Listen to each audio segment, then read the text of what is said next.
Guys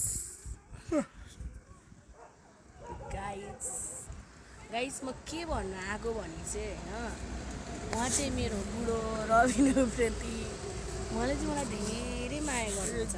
एकदम बिहान पनि बुढीको लागि खाना बनाउनु भयो, यस्तो दामी अचार कि एक थाल भात खाएँ।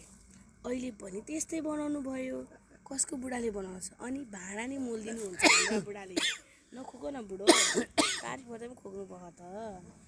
अनि अर्को कुरा के भन्न आएको भने अब बिहान र बेलुका मैले भात खाएँ बुढी मोटाउँछ।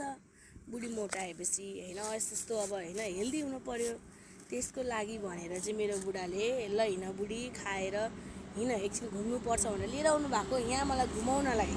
कुरो यो भोलि पनि टक्क लागेर बिहान उठेर एक ग्लास पानी चिया मर्निङमा बेटी लिएर आइदिनुहुन्छ मेरो बुढोले त। हजुरहरूले लिएर आइदिनुहुन्छ हुँदैन। उहाँ मेरो बुढो चाहिँ साह्रै माया गर्छिन्छ मलाई। उहाँ नि हो मेरो बुढो रविन्द्रप्रति। तर मेरो बुढो साथीहरू यति माया गर्ने बुढो यति बानी परिसक्यो।